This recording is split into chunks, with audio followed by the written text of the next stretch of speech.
আজি আপোনালোকৰ আগত এটা শুকান মাছৰ ৰেচিপি আগবঢ়াইছোঁ। কেনেকুৱা লাগিছে নাজানো। এয়া দেখিছেনে, মই আলু বইল কৰি লৈছোঁ, জিকা, আদা নহৰু পেষ্ট আৰু পিঁয়াজ, বিলাহী আৰু শুকান মাছখিনি অলপ মই বইল কৰি লৈছোঁ। এয়া কেৰাহী পাতিলোঁ, দেখিলে নহয়, কেৰাহীত তেল গৰমেই হ'ল।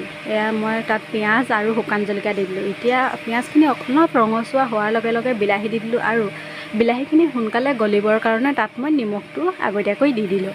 এতিয়া অলপ হিলাই যেতিয়া বিলাহীখিনি ধুনীয়াকৈ সিজি গ'ল, তাত মই আদা নহৰু পেষ্ট অকণমান তাত দি দিলোঁ। আদা নহৰু পেষ্টখিনি ভালদৰে লৰাই তাত ধনিয়া পাউডাৰ, জিৰা পাউডাৰ, তাৰপিছতে জলকীয়া গুড়ি এচামুচ দি পিনে তাক ভালদৰে মিহলাই ল'লোঁ। কিয় জুই তাপটো পৰিমাণ কম দি থৈছোঁ দেই, আৰু লগতে হালধি পাউডাৰ এচামুচ দি দিলোঁ। এতিয়া ভালদৰে মিহলাই ল'লোঁ। যিহেতুকে মছলাখিনি গলিব লাগিব, গেছৰ ফ্লেমটো অলপ কমাই থ'লোঁ আৰু ইয়াত অলপ মই পানী মিহল কৰি দিলোঁ।